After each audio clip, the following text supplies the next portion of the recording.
जब भी रिटायरमेंट की बात आती है, जब भी फाइनेंशियल गोल आप तय कर रहे होते हैं, उसमें रिटायरमेंट अक्सर आपका आखिरी फाइनेंशियल लक्ष्य होता है, क्योंकि हम सबकी मानसिकता ऐसी होती है कि ज़िंदगी की जितनी भी आर्थिक जिम्मेदारियां हैं, जैसे बच्चों को पढ़ाना लिखाना, घर का लोन चुका देना, बच्चों की शादी कर देना, उसके बाद आप रिटायरमेंट के बारे में सोचते हैं या लगता है कि अच्छा, रिटायरमेंट के बाद की ज़िंदगी के बारे में भी अब सोचना चाहिए।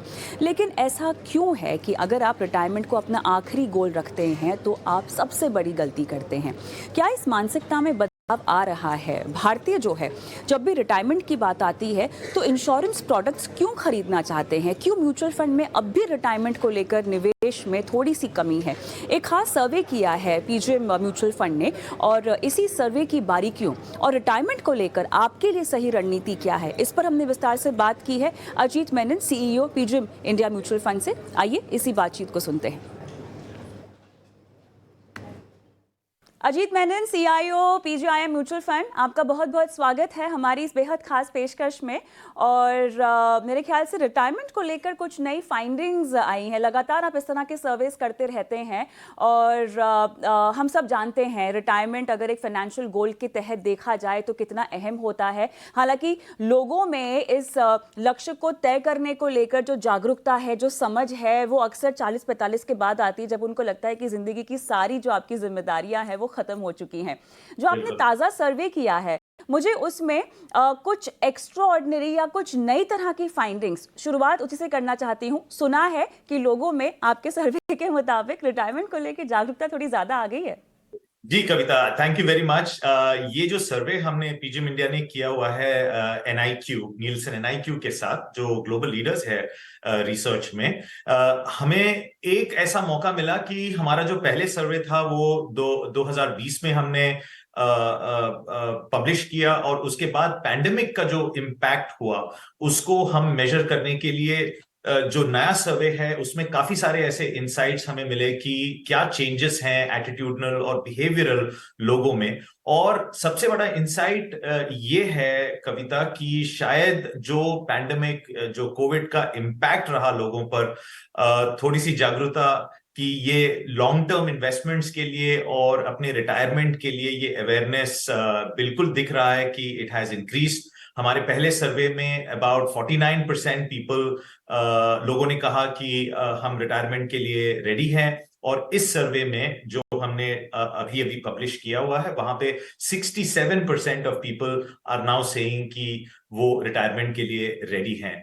और हमें बिल्कुल ये लग रहा है कि ये पैंडेमिक का इम्पैक्ट है, जहां पर awareness of any unexpected event जो होता है, उस अवेयरनेस को लेकर के लोगों की जो एक्शन प्लानिंग है, उसके वजह से शायद retirement has now increased as a priority for people. Ajit sir, ये मुझे बताइए, आपने कहा कि लोगों में जागरूकता बढ़ी है, जो कि अपने आप में काफ़ी अच्छी बात है। इसके पीछे अहम ट्रिगर्स आपको क्या लगते होंगे? ऐसा क्या आपको लगता है कि लोगों को समझ में आ रहा है, लोग देख रहे हैं?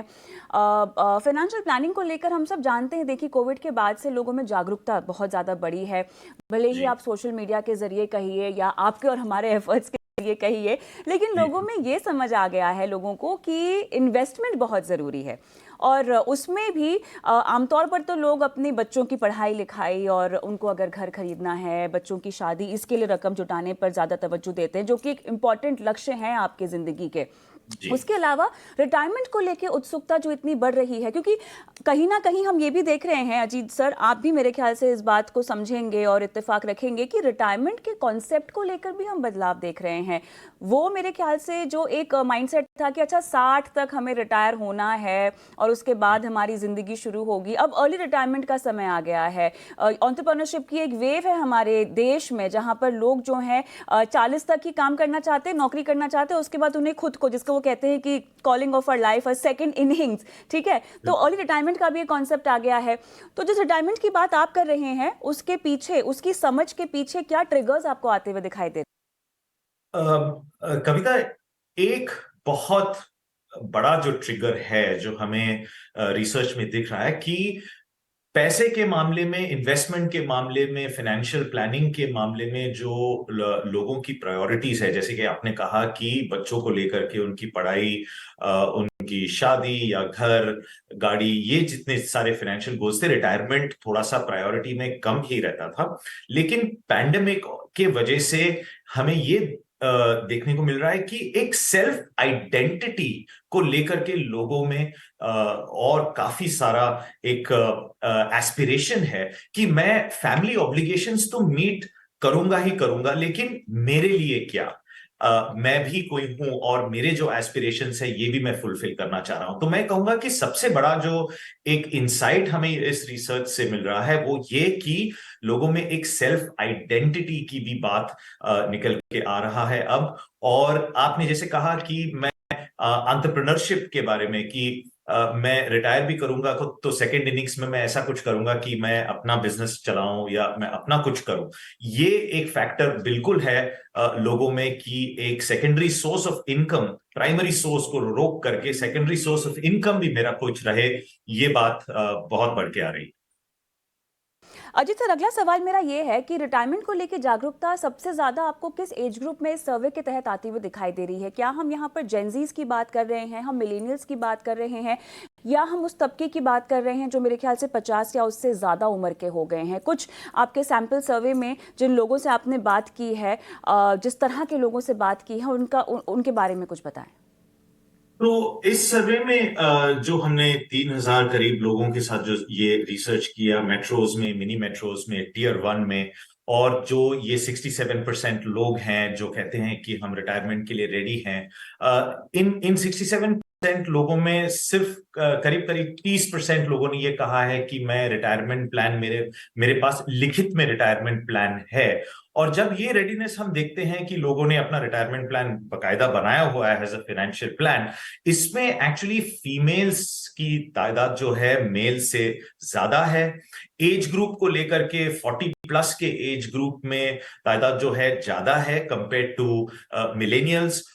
और अगर ज्योग्राफी के हिसाब से कहा जाए तो मेट्रो और टीयर 1 सिटीज में ये जो अवेयरनेस है ये कंपेयर टू टीयर 2 सिटीज या टीयर 1 या टीयर 2 सिटीज से ज्यादा है। अजीत सर, जब भी रिटायरमेंट की बात आती है और जिस तरह से हम पारंपरिक निवेश विकल्प समझते हैं कि लोग कंफर्टेबल हैं, फिक्स डिपॉजिट हो गया, रियल एस्टेट, सोना, मेरे ख्याल से इस तरह के निवेश विकल्पों को लेकर लोगों का थोड़ा सा भरोसा ज़्यादा है, अभी भी ज़्यादा है हमारे देश में।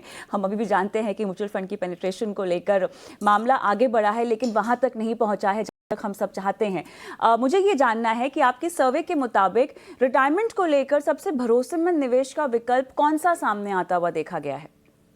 तो इस सर्वे में अगर हम जो सारे रिस्पोंडेंट्स हैं, 50% से ज्यादा लोग कहते हैं कि हम fix deposit, recurring deposits, insurance, annuities और गोल्ड, ये तीन जो हैं आज भी इंडियंस में अगर रिटायरमेंट के प्लानिंग को लेकर के कहा जाए तो 50% से ज्यादा लोग कहते हैं कि ये हमारे इन्वेस्टमेंट्स हैं। 20 to 50% के रेस्पॉन्सेस में पोस्टल स्कीम्स जो हैं वो स्कीम्स भी इंपॉर्टेंट है। और पहली बार इस सर्वे में हमने देखा कि म्यूचुअल फंड्स जो 20% से कम थी, 15% करीब थी पिछले सर्वे में, वो भी अब 20% के ऊपर करीब करीब 23% लोगों ने कहा कि हम म्यूचुअल फंड्स को यूटिलाइज करते हैं रिटायरमेंट के लिए। जो लोग कहते हैं कि रिटायरमेंट के लिए रेडी है, उनमें भी वो तादाद में है कि लोग की म्यूचुअल फंड्स जो अडॉप्ट करते हैं वो ज्यादा है, अराउंड 24% कंपेयर टू जो वो लोग जो रिटायरमेंट के लिए रेडी नहीं है, वो कहते हैं। तो इस हिसाब से आज भी फिक्स डिपॉजिट्स, इंश्योरेंस, एनुइटीज, गोल्ड और पोस्टल सेविंग्स यही है सबसे ज्यादा इंपॉर्टेंट, लेकिन म्यूचुअल फंड्स उभरते हुए और आगे आते हुए बिल्कुल रहा है। मुझे आपसे अब ये समझना है कि एज एन एएमसी वैसे तो तमाम तरह के जितने भी म्यूचुअल फंड हाउसेस हैं, सभी तरह के गोल ओरिएंटेड सोल्यूशन प्रोडक्ट्स लोगों को अभी ऑफर करने शुरू कर दिए हैं। हालांकि अगर आप सही तरीके से अपनी फाइनेंशियल प्लानिंग करें तो तमाम तरह के निवेश विकल्प हैं, देखिए, जिसका आप इस्तेमाल कर सकते हैं अपने सभी लक्ष्यों को पूरा करने के लिए। ज़रूरत है कि आपको सही समय पर अपनी फाइनेंशियल प्लानिंग की शुरुआत करनी है और सही समय पर अपनी इन्वेस्टमेंट की शुरुआत करनी है, अपना रिस्क प्रोफाइल समझना है और जिस भी निवेश के विकल्प में आप पैसे लगाना चाहते हैं उस बारे में आपको समझना है ताकि आपको पता चले कि ये आपके लिए सही है या नहीं है। लेकिन जब भी रिटायरमेंट जैसे लक्ष्य की बात आती है, यहाँ पर मैं चाहती हूँ कि आप दर्शकों को थोड़ा सा कंपाउंडिंग का भी एक फायदा समझाएं, क्योंकि अगर आप इसको अपना पहला लक्ष्य समझते हैं और अपनी पहली सैलरी से भले ही आपको अर्ली रिटायरमेंट करनी हो, क्योंकि वो जेनजी और मिलेनियल्स में अजीत सर आप भी मानेंगे बहुत बड़ा ट्रेंड शुरू हो चुका है। बहुत सारे लोग जो हैं अभी करियर ओरिएंटेड तो है, लेकिन एक ही तरह के करियर में नहीं रहना चाहते हैं, अलग अलग तरह की काम करना चाहते हैं, अपने आप को एक्सप्लोर करना चाहते हैं कि वो क्या कुछ कर सकते हैं। एक ज़माना था, आप भी मानते हैं, जहाँ पर लोग सालों साल एक ही नौकरी में रहा करते थे। अब ऐसा नहीं होता है, लोग 3-4 गिग्स करते हैं और पैसे कमाते हैं। इस तरह के लोगों के लिए मुझे आप बताएं कि रिटायरमेंट जिस भी तरह का हो, 60 में रिटायर होना हो, 40 में रिटायर होना हो, रिटायरमेंट का मतलब ये नहीं है कि आपकी इनकम जनरेशन रुक जाएगी। इनकम जनरेशन आपको करनी है, लेकिन रणनीति क्या हो, स्ट्रैटेजी क्या हो। तो कविता, इस मामले में आपने जो कहा वो बिल्कुल सही है। जो मिलेनियल्स हैं, जेंजी हैं, उनमें अवेयरनेस बहुत है। सोशल मीडिया कह लीजिए, और काफी अवेयरनेस उसकी वजह से भी बढ़ रहा है। फाइनेंशियल इन्फ्लुएंसर्स हैं, काफी सारा इंफॉर्मेशन है।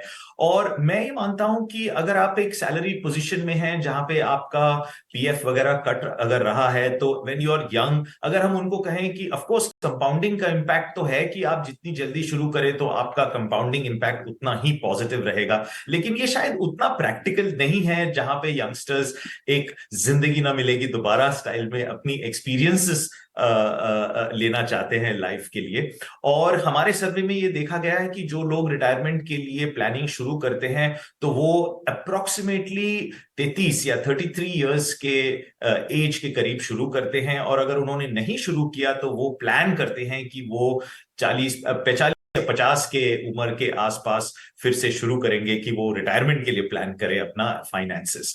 हमारा ये एक स्ट्रैटेजी ये होगा कि आपने जैसा कहा कि काम तो रोकना नहीं है। हमने देखा कि इस सर्वे में जितने लोग कहते हैं कि मैं रिटायरमेंट के लिए रेडी हूं, तो उनके 36% उन लोगों में एक सेकेंडरी सोर्स ऑफ इनकम कहीं ना कहीं है। वो सेकेंडरी सोर्स ऑफ इनकम अपना इन्वेस्टमेंट्स भी हो सकता है या कोई और ऐसा स्किल हो सकता है जिससे वो कुछ कमा ले।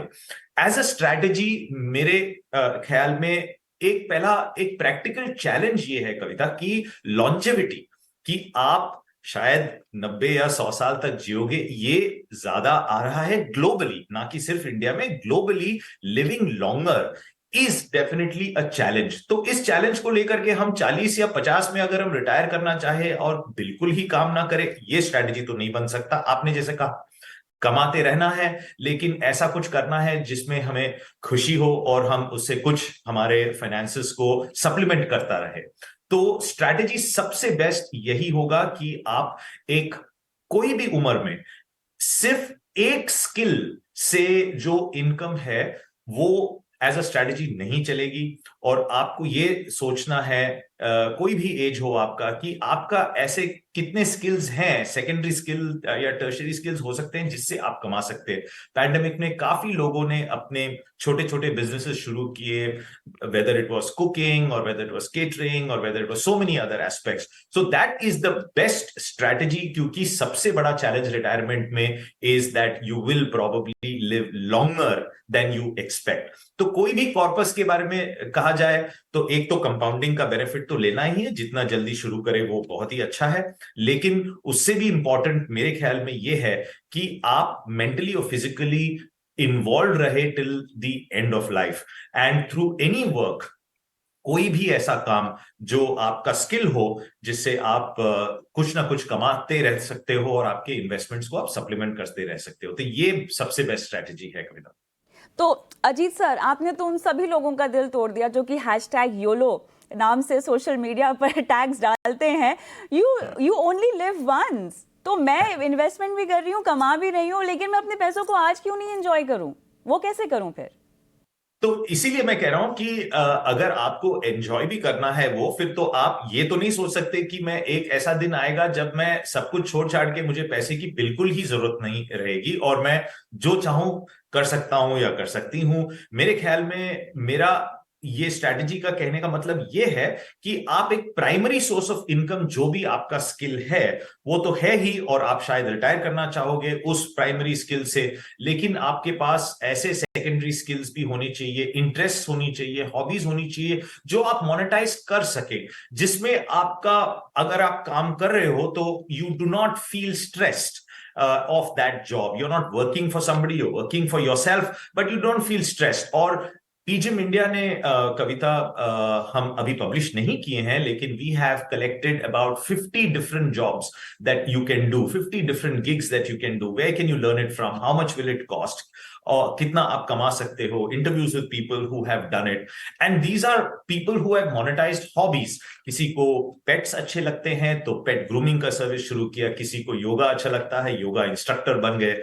तो ऐसे बहुत सारे ऐसे हॉबीज हैं जो आप मोनेटाइज कर सकते हैं, आपके इंटरेस्ट हैं जो आप मोनेटाइज कर सकते हैं। मेरा कहने का मतलब ये है कि आप बिल्कुल रिटायर करें, लेकिन आप कमाने से मत रुकिए, आप लेकिन कमाने के लिए आप जिसमें आपका इंटरेस्ट है, दिलचस्पी है, हॉबीज हैं, उसको मोनेटाइज करने की कोशिश कीजिए।